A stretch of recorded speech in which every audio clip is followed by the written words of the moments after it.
Et bonjour les anatomistes et bienvenue dans cette nouvelle vidéo toujours consacrée à la thématique de la douleur. Je me présente, je m'appelle Pierre, je suis préparateur sportif de métier et de formation et je suis également étudiant en kinésithérapie. Et cela me permet de faire un petit disclaimer, je suis ni prof en université, ni professeur en pathologie médicale. Je fais ces vidéos pour que vous et moi puissions intégrer tous les concepts que je vois dans mon cursus universitaire.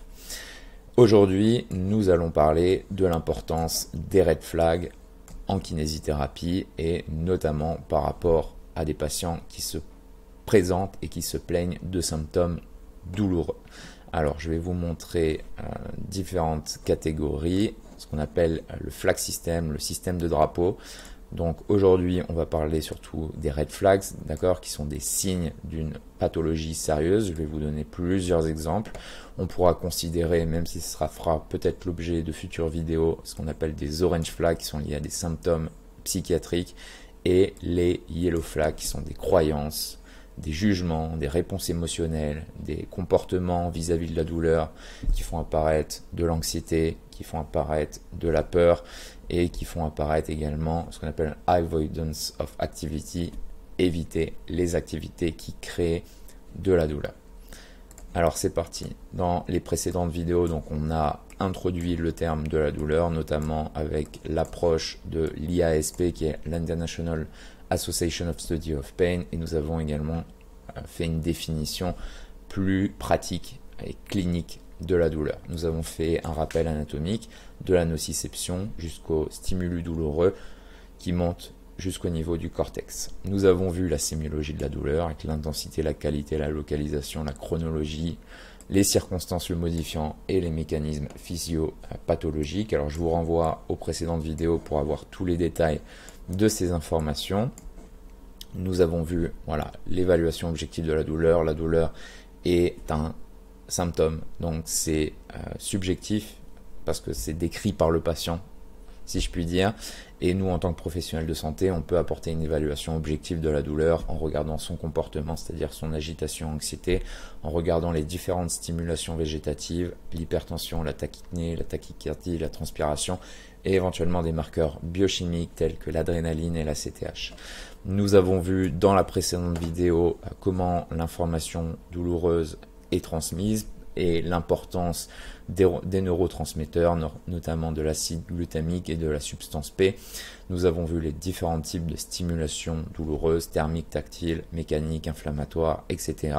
Nous avons étudié brièvement les deux voies spinothalamiques et la voie extralemniscale. Et nous avons vu également quel est le rôle de différents neurotransmetteurs dans la modulation de la douleur, avec l'inhibition également de la douleur. Nous avons vu les différents types de sensibilité superficielle, profonde et la sensibilité combinée. Alors aujourd'hui, on va s'attarder sur les red flags. Alors certains patients qui se présentent dans notre cabinet avec certains troubles et douleurs musculo-squelettiques peuvent être dus à une pathologie grave, même si l'incidence reste très élevée, très basse. Il est important pour nous en tant que professionnels de santé de pouvoir détecter ces red flags. Lorsqu'on fait une anamnèse, imaginons le patient vient en consultation pour une lombalgie, donc on va recueillir les données personnelles du patient. Ensuite, on va lui demander qu'est-ce qui a motivé le patient à venir à notre cabinet, ce qu'on appelle le motif de la consultation. Et ensuite, il est très important de poser des questions pour détecter les red flags, c'est-à-dire sur les facteurs de risque cardiovasculaires, c'est-à-dire les habitudes toxiques, mais également la dyslipidémie, tout ce qui est le cholestérol, etc., le diabète et l'hypertension, connaître également les antécédents familiaux, toujours par rapport à ces facteurs de risque cardiovasculaires, mais par rapport aussi à des cancers qui peuvent se répéter dans une famille. Nous allons poser des questions par rapport aux antécédents chirurgicaux, des maladies graves qu'il a eu ou qu'il a, éventuellement des médicaments, etc. Alors j'ai fait plein de vidéos sur l'anamnèse et je vous renvoie à ces vidéos si vous voulez avoir un peu plus de détails. Tout ça pour dire qu'il est très important de poser des questions par rapport aux red flags. Alors, les pathologies qui sont graves vont comprendre, par exemple, des infections, des pathologies de la colonne vertébrale, au niveau de la queue de cheval, des fractures, la malignité comme des cancers qui vont s'aggraver ou des spondyloarthropathies. Alors, qu'est-ce qu'un red flag? Je vais vous redéfinir ce terme. Ce sont donc les caractéristiques de la douleur ou des manifestations cliniques qui accompagnent la douleur et qui indiquent une forte probabilité de maladie grave ou mortelle. Et face à ce type de douleur, le kiné va donc préférer une évaluation faite par un médecin et dans la plupart des cas, une orientation vers un service d'urgence. Alors, au niveau des red flags communs, les listes que je vais vous donner ne sont pas exhaustives. Vous avez plein d'articles, notamment en anglais, sur Internet. Par exemple, un traumatisme récent, à un âge de plus de 50 ans, est souvent associé à une fracture vertébrale. Les douleurs thoraciques sont des red flags, les antécédents de cancer, les pertes de poids inexpliquées, les abus de drogue, notamment cocaïne et les autres stimulants, les douleurs nocturnes, les maladies systémiques, les sueurs nocturnes, les dysfonctionnements de la vessie et tout ce qui est immunosuppression.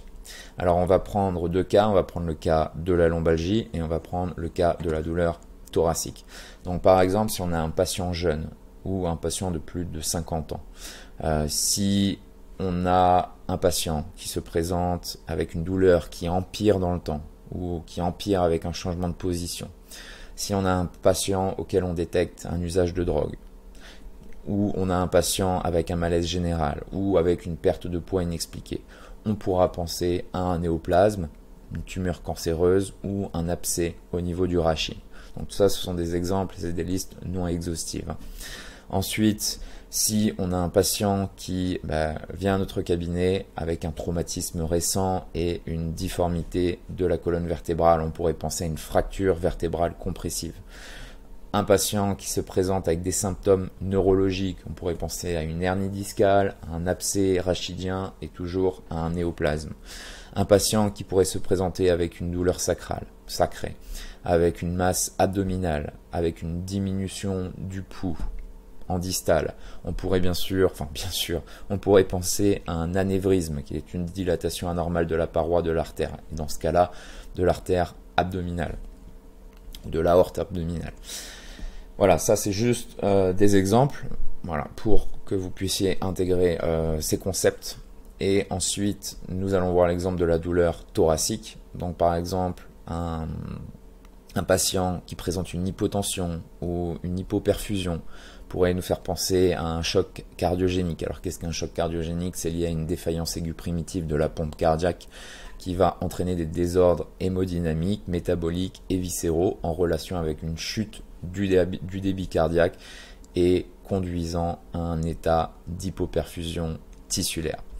Un patient qui se présente avec une tachycardie, une tachypnée, une hypoxie. Une hypoxie, c'est une inadéquation entre les besoins tissulaires en oxygène et les apports et peut être la conséquence d'une hypoxémie, une diminution du taux d'oxygène dans le sang.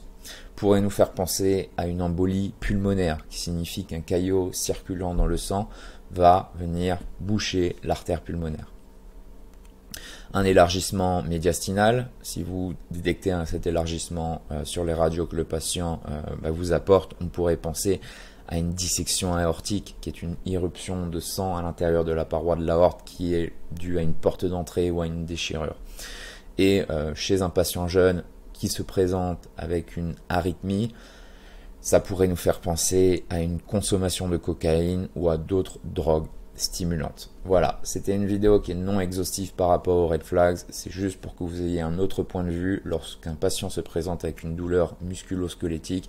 Nous, en tant que kiné, il est important dans notre anamnèse de passer du temps sur les questions qui concernent les red flags pour savoir si le patient a besoin d'être examiné, vu par un médecin ou envoyé directement à un service d'urgence. Voilà les anatomistes, à très vite, au revoir.